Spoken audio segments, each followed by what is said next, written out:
मित्रांनो, या मंदिरात तुम्हाला पाण्यातून चालत जावे लागते।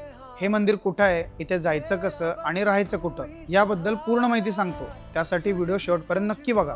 कर्नाटक मधल्या बिदर पासून फक्त 5 किलोमीटर अंतरावर असलेला श्री क्षेत्र झरणी येथे भगवान नरसिंह स्वामींचे मंदिर आहे, ज्यांच्या दर्शनासाठी आपल्याला एका पाण्याच्या गुफेतून जावे लागते। या मंदिरात वर्षभर पाणी असते। मी तर सध्याच्या पीक उन्हाळ्यात गेलो होतो तरी खांद्यापर्यंत पाणी होतं। बिदरला जाण्यासाठी तुम्हाला तुमच्या शहरातून ट्रेन्स किंवा बसेस मिळून जातील, पण जर काही मिळत नसेल तर हैदराबाद, सोलापूर किंवा कलबुर्गी या जवळच्या शहरांपासून तुम्हाला बसेस आरामात मिळून जातात। बिदर पासून हे मंदिर फक्त 5 किलोमीटर अंतरावर आहे, त्यामुळे तुम्हाला ऑटो रिक्षा 50 ते 100 रुपयात मिळून जातील।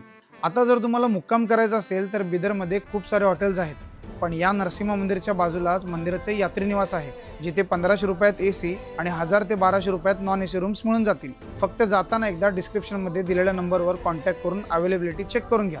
मंदिरमध्ये एंट्री करण्यासाठी 10 रुपये तिकीट आहे आणि व्हीआयपी दर्शनासाठी 100 रुपये। वीकेंडला इकडे खूप जास्त गर्दी असते, त्यामुळे रेग्युलर लाईन मध्ये थोडा वेळ लागू शकतो।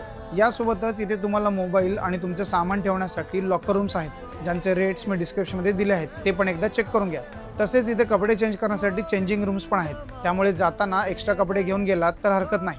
अधिक माहितीसाठी एकदा डिस्क्रिप्शन चेक करा आणि हा व्हिडिओ तुम्हाला आवडला असेल तर सेव्ह करून घ्या आणि तुमच्या मित्रांना पाठवून पेजला फॉलो करायला विसरू नका। जय श्री नरसिंह।